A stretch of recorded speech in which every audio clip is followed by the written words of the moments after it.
Faced with the growing Indian economy and global importance, design as an industry is fast moving from the boutique to the boardroom, from being an afterthought to being integrated into the core business strategies of corporate houses. I met up with Anand Mahindra, widely known as a dynamic head of Mahindra & Mahindra. What is known less about him is that he is a firm believer in the value of various design disciplines and has successfully integrated specialized skill sets across business verticals and profited from it. So Anand, what led you to integrate all these design disciplines into the various business verticals? Well, people who know me would be tempted to think that I'm just feeding some of my internal passions and desires, because as you know, Preeti, I in fact studied as an undergraduate, I studied design and filmmaking. But I assure you, this is not simply a case of personal gratification. If you want to move up the value chain in industry and in business, if you want to get higher prices, to put it very crudely, for your products or services, you will be unable to do that unless you have a very high component of design integrated into those products and services. Otherwise, we are going to be condemned to remaining at the bottom of the food chain, simply fighting to be the world's lowest cost producer. And hopefully, we are not going to remain simply the world's lowest cost producer. We want to compete with the best companies in the world.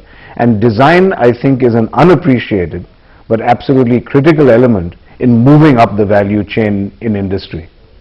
So in fact, you have actually integrated into the core strategies of these various business verticals, isn't it? I'd like to think so. I know in my mind it works that way, that when I look at a product or service, it's not as if I finish the functionality and then say, well, we tick that box off, now can we look at the design? We've learned in the automotive industry the hard way, not just in India but all around the world, that you have to simultaneously build the entire product. You have to build the functionalities, the performance elements and the design elements. Consumers today understand that good design is one that is integrated with the core functions of the product. It's not something that you do separately. It's not a top hat that you put on to the core functions.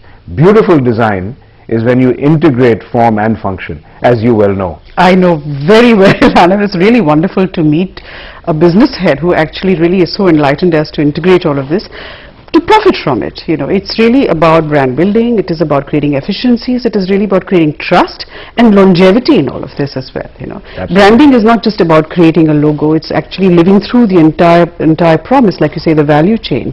Every interface is really where you integrate design values and design skill sets into as well. Exactly.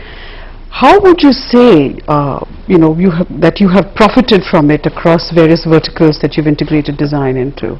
It's interesting, sometimes you know when you've not profited from it. When we build a product which does not have a sense of aesthetics, does not have a strong sensibility of design which is communicated to the consumer, we know very quickly. And everybody thinks we are a poor nation and therefore our consumers will go only for the value for money proposition, that they are more concerned with sticker price than design. You couldn't be more wrong. And anyone who's traveled widely in India understands that design, a desire for good aesthetics, springs from the heart of probably the humblest person in rural India. Rajasthan, if you look at the most exquisite aspects of design, they're on mud, they're on the walls of mud huts all over India. So anybody approaching the Indian market with the perception that they can go away, they can penetrate the market with ugly products, is going to learn a very hard lesson soon. To come to the more positive aspect, let's take the Scorpio, which most people in India today associate with the renaissance of Mahindra, if you will. It was designed by a 26-year-old graduate of the School of Design of the Indian Institute of Technology, Mumbai. So I'm very proud of that. Of course, it was refined and we got a lot of inputs and he was very young. But it was indigenous design, and I still find that 10 years later from the launch, almost 10 years later from the launch, we are still hitting the highest peak in sales of that product simply because it has gone in and resonated in the deepest sense with the Indian consumer. It is about performance, it is about value for money, it is about off-road durability and after-sales service and all the good things you want in a car. But there is some je ne sais quoi, as they say, about this product that has made it an iconic and cult product. And if you ask me directly, I would say design, resonant design, whether you call it beautiful or whatever adjective you use, but design that resonates with the consumer has been key to the Scorpio's success. You know, I have sat in a jury where, with international jury members from Japan, from Europe, from all over the world, and it was almost a unanimous decision to award Scorpio, and they went into a lot of the engineering details and the aesthetic details to justify that, and I was really so proud, you know, to have an Indian product achieve that kind of recognition. Well, I'll pass that on to the designer, Shyam, who fortunately for him, perhaps unfortunately for us, is now working in the US. He's a very highly paid designer there. I'm very proud of him. What about your other verticals, like Club Mahindra and real estate and retail? Interesting that you should mention that, because I'm just coming here from meeting a banker who's been to the latest Club Mahindra resort in near the area of Lonavala. I haven't seen the resort. This person told me that moment after he had gone there for the weekend with his family, it hasn't opened officially yet, went there with his uncle went straight back home and bought a Club Mahindra timeshare. And the reason, because it was breathtakingly beautiful. The way the resort was designed and enveloped the location that it occupies. So who can tell me that good design doesn't lead to sales? Here's a direct one-to-one correlation. I'm a member of Club Mahindra, and it was exactly the same thing. I was invited to be at one of the properties, I think it was Munnar, and that was a tipping point for me. And leading from then on, I have gone to various of your properties like Coorg and so on, and it's immensely impressive. And the promise is really that I have, paid for something, and I have actually got something more than what I ever really expected. I think that's critical. Yeah. I think that's a very interesting point, Preeti, that we are always looking for this customer delight, right? That's a conventional phrase almost now, that you meet customer expectations, and then some years ago some management guru said, no, it's not about meeting customers' expectations, it's surpassing them.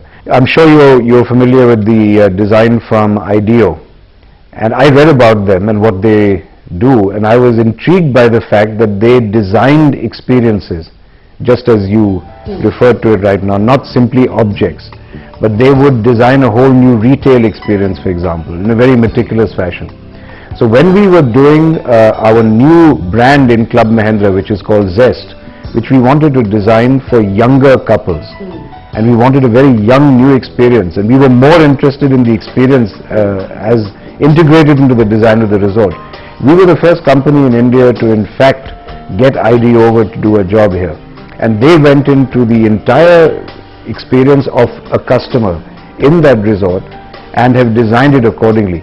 Now I'm not sure whether Club Mahindra members are allowed access to ZEST, but you should go and take a look at it. It's a wonderful resort, very youthful in its outlook, and precisely because design has been integrated into the delivery of the experience. But I know that you're the first one to actually create a green building, which I thought was also very enlightened, because design is again not just about products and not just about the other things that we touched upon, but it is really about embracing the tomorrow. And design also can become intelligent, be inclusive, be universal, and also planet friendly. And I think leading the way is really fantastic that you've done that. I should just define exactly where we lead, because we didn't make the first green building, but we were the first real estate development company to have a platinum rated LEEDs building which was green. And we were, I dare say, we are the first to build the promise of green buildings into our very branding, because we changed the name of the company from Mahindra Realty to Mahindra LIFESPACES, simultaneously with promising healthy living. So healthy green living is in fact the brand promise of Mahindra LIFESPACES.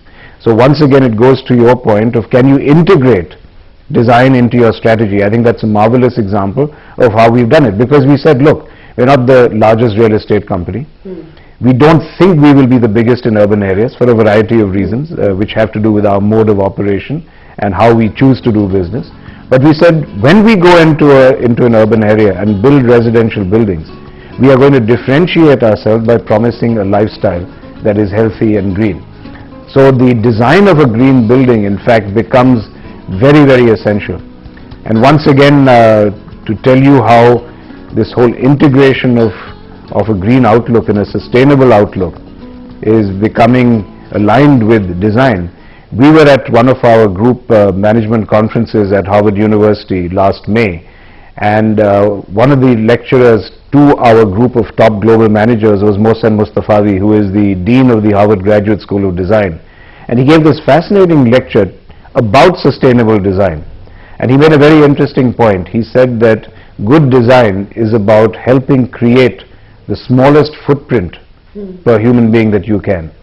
So it's very interesting how new design philosophies are emerging. Now that sounds like a very mundane statement, but it completely changes your entire design outlook if you're the architect.